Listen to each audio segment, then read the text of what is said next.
से भी विशाल बनो और बट वृक्ष जैसे भी विशाल बनो। परशु महापुराण की कथा कहती है, पहले अपने घर में, अपने मोहल्ले में, अपने क्षेत्र में तुलसी के पौधे जैसे बन जाओ, फिर पीपल और बड़ बनने में देरी नहीं लगेगी। हमें पीपल जैसा विशाल बनना है, हमें बट वृक्ष जैसा विशाल बनना है, तो पहले हमें तुलसी के पौधे जैसा सहज, सरल और छोटा भी बनना पड़ेगा। तुलसी के पौधे जैसी नम्रता, तुलसी के पौधे जैसी विनम्रता, तुलसी के पौधे जैसी मिठास, तुलसी के पौधे जैसी आरोग्यता, तुलसी के पौधे जैसी पवित्रता हमको धारण करना पड़ेगा। आज के जमाने में जितने भी बच्चे जन्म लेते हैं सब बुद्धि में तेज होते हैं। आज के जमाने में मृत्यु लोक में जन्म लेने वाला एक एक मनुष्य बुद्धिमान है, पर बुद्धि हर एक व्यक्ति को भगवान ने दी है, पर बुद्धि को शुद्धि करने की कला भगवान नहीं देता। इसलिए हमें सत्संग में, हमें मंदिर, हमें तीर्थ, हमें नदी, हमें बावड़ी, हमें तालाब, कुंड, पवित्र भूमि पर जाना पड़ता है, जिससे हमारी बुद्धि को हम शुद्धि कर सकें।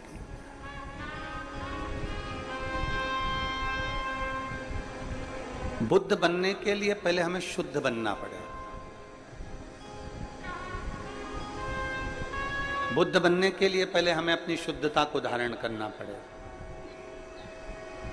अब हम विचार तो करते हैं कि हम में बुद्धि है, हम में बुद्धि है, पर शिव कथा कहती है पहले आपके अंदर मन की कितनी शुद्धता है, हमारा मन कितना शुद्ध है।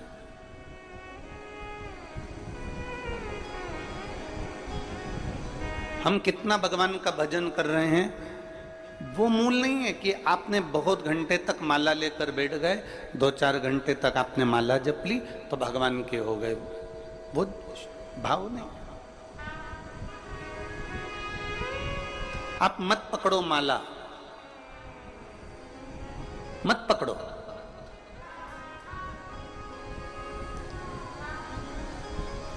आप मत पकड़ो माला, पर निवेदन है अपने घर के बुजुर्ग माँ बाप का हाथ जरूर पकड़ कर रखना।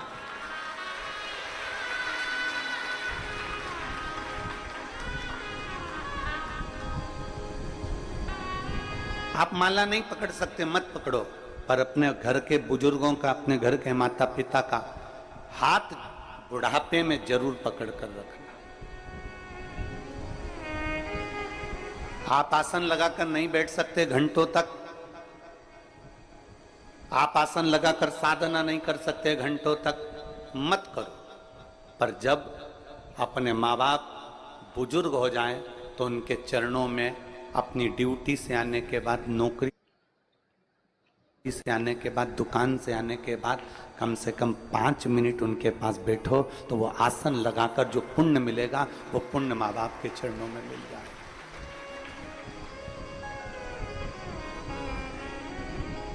इतने बुजुर्ग माएँ बैठी हैं, मेरी जीजियाँ बैठी हैं, इतने बुजुर्ग मेरे जीजा बैठे हैं, मेरी माता, भाई, मेरे बंधु बैठे हुए हैं। मैं बुजुर्ग माताओं से पूछूं, क्या कभी आपने अपने बेटे से 50,000 रुपए मांगे? कभी किसी बुजुर्ग माता ने कभी अपने बेटे से कहा कि मुझे 2-4 साड़ी ला कर देना? कभी बुजुर्ग माता पिता ने आपसे कहा कि मुझे तुझे ये ला कर देना है, मुझे ये ला कर देना? कभी बुजुर्ग माता पिता अपने बच्चों से नहीं कहते कि मुझे ये ला कर देना, पर बुजुर्ग माता पिता बुढ़ापा आते आते इतना जरूर चाहते हैं कि मेरा बेटा कम से कम व्यापार से, दुकान से या कहीं से आए तो 5 मिनट तो मेरे पास बैठकर मेरे से चर्चा करे, मेरे से बात करे। बुजुर्ग माता पिता को थोड़ा सा समय दीजिए।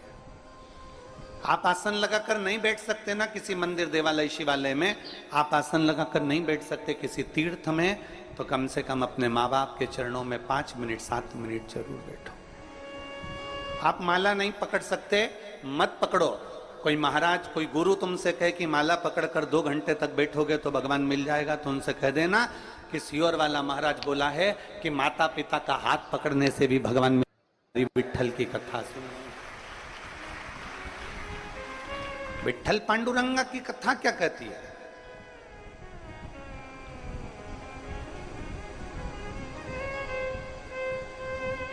पौंडलिक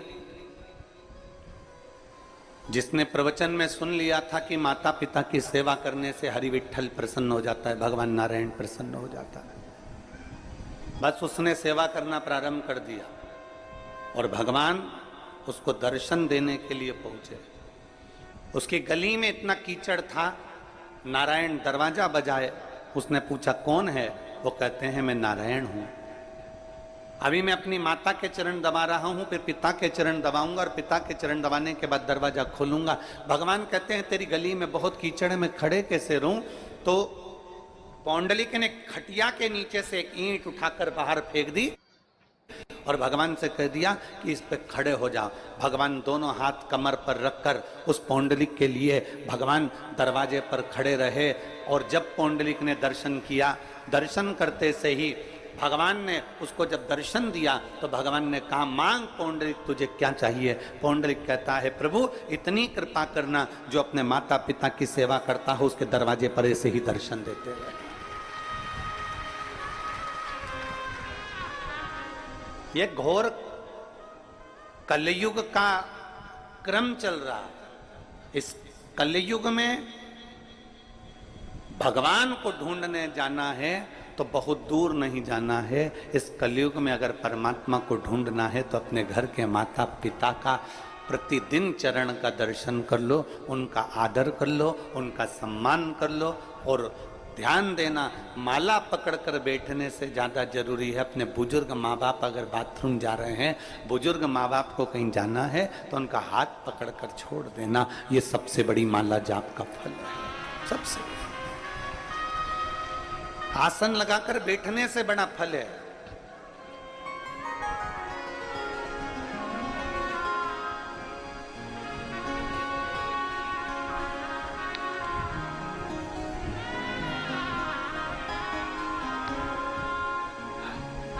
आप में से कई लोग तो हमको जानते हैं, हमारे सीहोर में मकान में आप जाएंगे तो उसमें एक हॉल है और नीचे 2 कमरे हैं और 2 कमरे ऊपर। 3 भाई, माता पिता सभी उसमें रहे।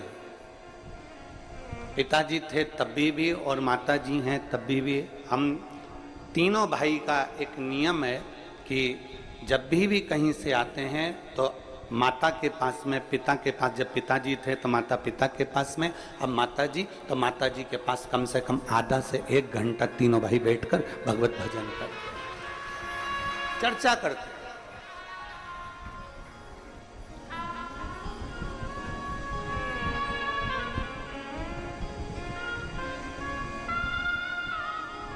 तीनों की धर्म पत्नियां हों, बहुएं हों, सब उस बात को देखकर बड़े आनंदित होती हैं और वो भी आकर बैठकर भगवत चर्चा करती हैं। चर्चा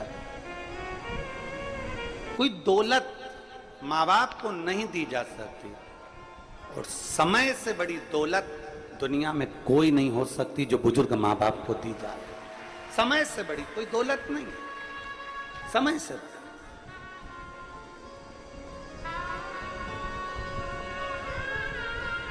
कोई कह दे तुमसे कि माला पकड़ लो तो कह देना भैया हमने माँ बाप का हाथ पकड़ रखा है। कोई कह दे कि तुम आसन लगाकर बैठ जाओ, किसी तीर्थ में जाओ, कहीं बैठ जाओ आसन लगाकर, घंटों तक जप करना, अनुष्ठान करना, भगवान मिल जाएगा, उससे कह देना हमने सुना है शिव महापुराण में कि माँ बाप के चरणों में थोड़ी देर बैठ जाओ तो 1 घंटा क्या 50 घंटा क्या जीवन भर के आसन लगाने का पुण्य फल प्राप्त हो जाता है।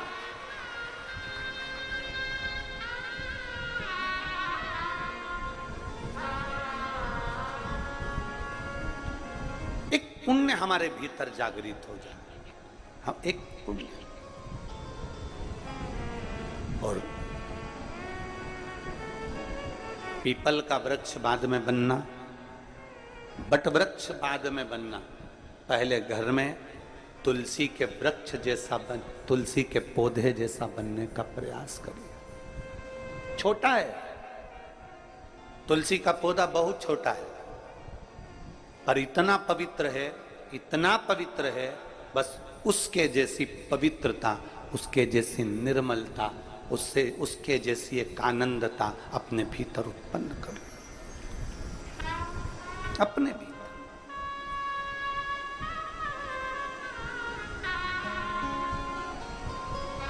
एक छोटे से छोटे बच्चे को भी यह ज्ञात होता है कि भगवान के स्नान का जल काय में डालना है।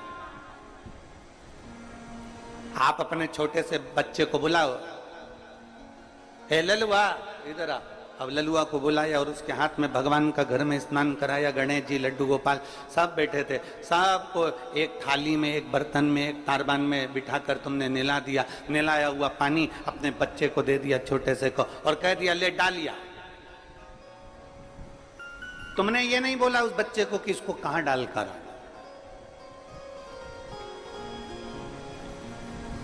तुमने उस बच्चे को यह नहीं कहा कि इसको कहां ले जाकर छोड़ना।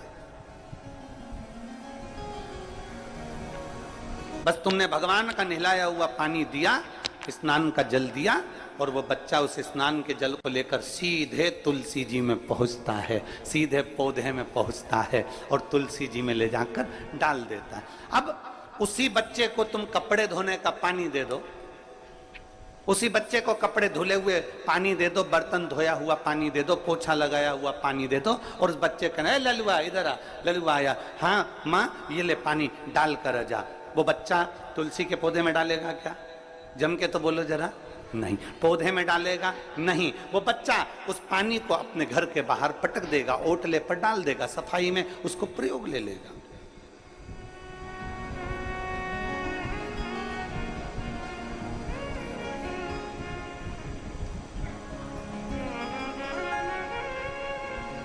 लोग कहते हैं आज के समय में सनातन धर्म को लोग जानते नहीं हैं, पर यह व्यासपीठ कहती है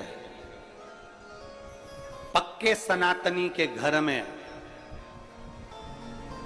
सनातन के प्रत्येक व्यक्ति के घर में बच्चा बच्चा ये जानता है कि तुलसी के पौधे की पवित्रता कितनी होती है, पीपल के वृक्ष की पवित्रता कितनी होती है, बट वृक्ष की पवित्रता कितनी होती है, बेलपत्र के पौधे की, बेलपत्र के वृक्ष की पवित्रता कितनी होती है, वो जानता है।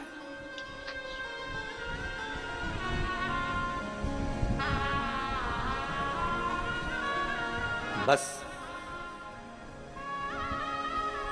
अपने धर्म को, अपने सनातन धर्म को, अपनी भक्ति को अंदर की ओर उतारना।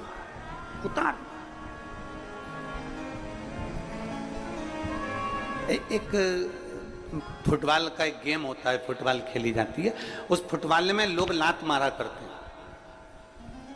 अरे बोलो तो जम के मारते कि नहीं मारते? कोई इधर से लात मार रहा है, कोई उधर से लात मार रहा है, कोई इधर से मारे, कोई उधर से मारे, कोई इधर से मारे, कोई उधर से मारे, एक फुटबॉल उसे सब मार रहा है, सब ने लात मार, खूब लात मारी उसमें। अब एक व्यक्ति बैठा था, उस व्यक्ति ने कहा, पूछा किसी से कि भैया ये फुटबॉल में लात मार रहे हैं, एक फुटबॉल में इतने सारे लोग लात मार रहे हैं, ये अच्छी बात है, इस फुटबॉल में इतनी लात क्यों पड़ रही है, इस फुटबॉल में इतनी लात क्यों मारी? तो किसी ने कहा इस फुटबॉल में इसलिए लात पड़ रही है क्योंकि ये फुटबॉल अंदर से खाली है।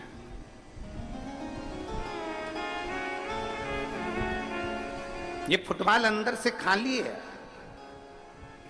अगर इस फुटबॉल में सीमेंट भर दी जाती, पत्थर भर दिया जाता, इस फुटबॉल को अंदर से रेत से भर दिया जाता, तो किसी के बाप में दम होती जो लात मार देता। अरे बोलो तो जम के। फुटबॉल अंदर से खाली है तो उसको लात मारी जा रही है। फुटबॉल अंदर से खाली है इसलिए कोई इधर से लात मार रहा है, कोई उधर से लात मार रहा है, कोई इधर से लात मार रहा है, कोई उधर से लात मार रहा है। फुटबॉल में रेत भर दो, फुटबॉल में पत्थर भर दो, फुटबॉल में अगर थोड़ी मिट्टी भर दो, फुटबॉल में अगर कुछ भर दिया होता, सीमेंट आदि का आदि भर दिया होता, घोल भर दिया होता, उसमें वजन हो जाता, तो किसी में दम नहीं थी कि फुटबॉल में लात मार देते, लात टूट जाती पर वो फुटबॉल उचकती नहीं। खाली थी अंदर से इसलिए लात मारी जा रही थी, खाली थी अंदर से इसलिए उसको यहां से वहां लुढ़काया जा रहा था। उसी तरह शिव महापुराण की कथा कहती है फुटबॉल अंदर से पोली है, केवल ऊपर से उसमें कवर है, इसलिए लात पड़ रही है। उसी तरह आज के जमाने में लोग कहते हैं हम सनातनी, हम सनातनी, हम सनातनी, हम सनातनी। सनातन धर्म का केवल ऊपर से दिखावा करते हैं, इसलिए दुनिया के लोग हमारे मंदिरों को तोड़ देते हैं, कहीं लात मार देते हैं, कहीं कुछ कर देते हैं।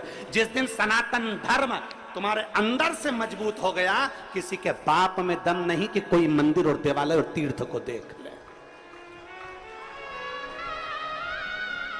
सनातन धर्म अंदर से मजबूत होना चाहिए। हम सनातन धर्म को ऊपर से मजबूत कर रहे हैं। हमने तिलक लगा लिया, सोचा सनातन धर्म मजबूत हो गया। हमने धोती पहन ली, लग गया कि सनातन धर्म मजबूत हो गया। हमने तुरंत कुछ ना कुछ श्रृंगार करा, लगा सनातन धर्म मजबूत हो गया। हम मंदिर जाने लगे, सोचा सनातन धर्म मजबूत हो गया। नहीं, सनातन धर्म को भीतर से मजबूत करना पड़ेगा। अगर फुटबॉल अंदर से मजबूत होती तो किसी की दम नहीं थी कि कोई लात मार देता। सनातन धर्म अगर अंदर से अपने भीतर, अपने दिल में, अपने हृदय में जब तुम मजबूत कर लोगे, किसी की सामर्थ्यता नहीं कि तुम्हारे देवालय, शिवालय और तुम्हारे तीर्थ को कोई देख लेगा।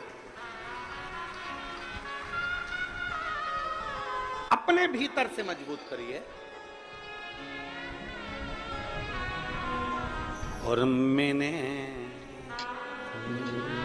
तेरे ही भरोसे बाबा, तेरे ही भरोसे हवा विच उड़ती जावांगी बाबा, डोर छड़ना मैं कटी जावांगी भोले, मैं तेरी शंभो, मैं तेरी हवा बिच उड़ती जावांगी बाबा, डोर हंतो छड़ीना मैं कटी जावांगी। हम अंदर से मजबूत नहीं हो पा रहे। दूसरे धर्म के लोग अंदर से मजबूत हो गए और अंदर से मजबूत हो गए, इसलिए उनके धर्म पर कोई उंगली नहीं उठा पाता, उसमें कोई लात नहीं मार पाता। हम ऊपर से मजबूत दिखते हैं, अंदर से पोले होते हैं। अंदर से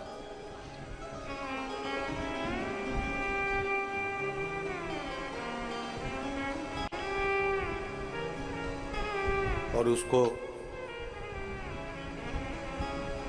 मजबूत करने के लिए आपके भीतर की निर्मलता, आपके भीतर की शुद्धता, आपके भीतर की सिद्धता, आपके भीतर का विनम्रता उसको मजबूत कर सकता है।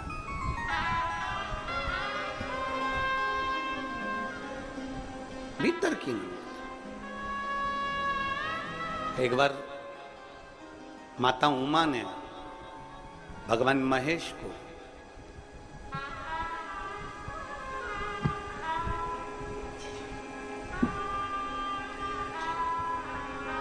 सौराष्ट्र की पवित्र भूमि पर भ्रमण करने के लिए बुलाया। माता उमा ने भगवान महेश को सौराष्ट्र की पवित्र भूमि पर भ्रमण करने के लिए बुलाया, जिस भूमि पर भगवान शंकर ने चंद्र को काया के रोग से मुक्त किया था। आज उमा महेश दोनों सौराष्ट्र की पवित्र भूमि पर भ्रमण कर रहे। हमेशा शंकर पार्वती नंदी पर बैठकर जाते थे, भगवान शिव और सती मैया नंदी पर बैठकर जाते थे, पर उमा और महेश दोनों आज त्रिशूल हाथ में लेकर, माता उमा और महेश दोनों हाथ में हाथ मिलाकर दोनों जा रहे हैं सौराष्ट्र की पवित्र धरा भ्रमण कर।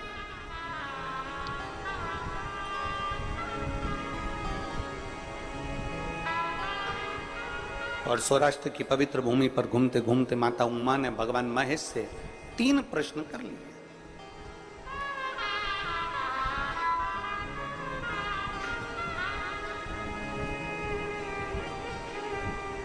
माता उमा ने भगवान महेश से 3 प्रश्न किए।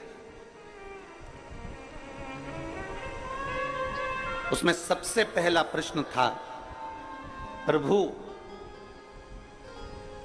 आपके भक्त का सबसे बड़ा लक्षण कौन सा होता है? मां उमा पूछ रही है पहला प्रश्न, आपके भक्त का सबसे पहला लक्षण कौन सा है? शंकर भगवान के शिव भक्त का, शिव की उपासना करने वाले का, शंकर की आराधना करने वाले का, शिव की स्तुति करने वाले का, शंकर के गुणगान करने वाले का, शंकर को 1 लोटा जल चढ़ाने वाले का, शंकर को बेलपत्र चढ़ाने वाले का, शंकर का स्तुति में डूबने वाले का, शंकर की कथा में रमने वाले का, शिव स्तुति में डूबने वाले का, शंकर के शिवालय के दर्शन करने वाले का,